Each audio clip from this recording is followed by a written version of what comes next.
Check out these Air Max 360s. 360s were first released in 2006, and they have cutting-edge technology. It was the first time ever that Nike was able to remove the foam on the midsole entirely and make it so we were walking and running on nothing but air. It didn't take long for Nike to take this technology and put it on basketball shoes. The first time ever was with the Hoop Orange 360 BB. But the 360 technology got started right here on this original pair of Air Max 360s that was released in early 2006 as a part of the history of Air Pack. Remember, that pack featured 7 iconic running shoes along with the 8th pair, this pair of 360s. They wanted to unveil 360 technology by having a look back at all of the other pivotal models with visible Nike Air. You'll notice when you look at this shoe, it's laser etched 2006 up there. Nike is very keen that sneakerheads like to call their Air Maxes by the year that they came out, like Air Max 90s or 95s or 97s. So even though this shoe is officially called the Air Max 360, Nike had the foresight of putting 2006 on there just in case in the future people called these Air Max 06s or Air Max 2006s. Between 2006 and 2008, Nike made Air Max 361s, 2s, and 3s. And in this video, I really want to focus on the 2s. I graduated with my JD MBA in 2005. And while I was in graduate school, I started my eBay resale business. But after I graduated in 05, I started taking it very, very seriously. And I spent all my time at the Nike factory stores. And they used to have Air Max 361s, 2s, and 3s everywhere during that time. And it was such a popular item for me to buy and resell. Let's move on and have a look at some of these 362s. We'll start with the mesh pair that's quite breathable and amazing. Look at it right there. White mesh upper, black and metallic silver, big giant metallic silver swoosh. There are zest accents, which is lemon zest or yellow. You'll notice when you look at the upper of the shoe, there are little bits of yellow on here. One of the biggest differences between the 360 and the 362 is the bold branding on the 362. Compare the original 360 with that little white swoosh compared to this big giant metallic silver swoosh on the 362. I'd say that's probably the biggest difference between the models. Of course, you'll notice that the pair you're looking at now is completely mesh and very breathable versus this pair, which does have some slits on here for breathability, but the upper isn't nearly as breathable as the all mesh pair. I just love this shoe. I think the colorway is so clean and classic. Let's move on and have a look at another pair of 362s. These are called the SL edition. A lot of times Nike calls their leather Air Maxes SL for some reason. It might mean special leather, who knows? They never quite explain their abbreviations.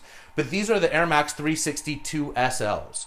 These shoes were so popular for me on eBay. I used to call them the blackouts or the triple black, even though actually the official color is black, black, and anthracite.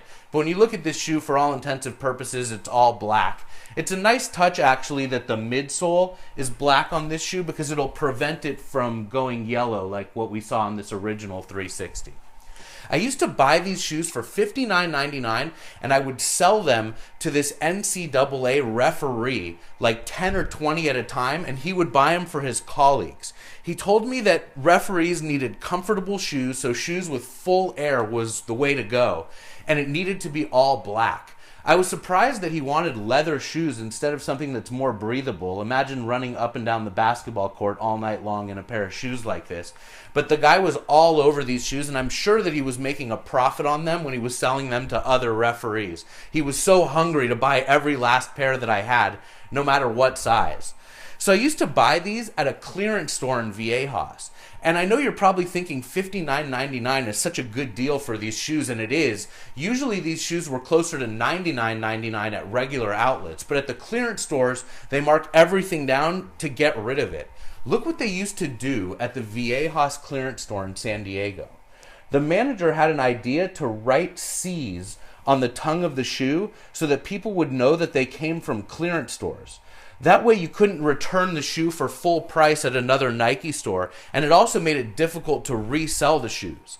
I can't tell you how many times I sold shoes from that store to people on eBay, and they would complain to me that they thought they were getting C grades. And I would have to explain there is no such thing as a C grade. There are B grades, of course, shoes with cosmetic and factory seconds, but there's no C grades. This is something that they did deliberately to make it difficult to resell the shoes and return the shoes. And I would have to explain this to my buyers. More often than not, they'd be cool with it, but from time to time, collectors would want to return the shoes.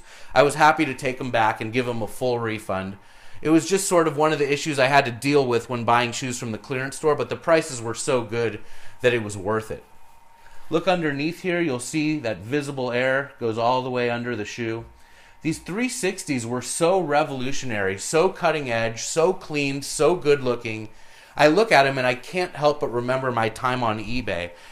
The 360 was so revolutionary that they put it on so many different models, and they didn't always sell well, and they would typically end up at the factory stores. And one of the best things to look for when you're buying shoes at the outlet to resell is the retail price point. Like if you can find a pair of shoes that retails for 160, 180, 200 bucks, there's a lot of room for you to buy it at discount and sell it to an end buyer and make some good money and still discount them off the retail price.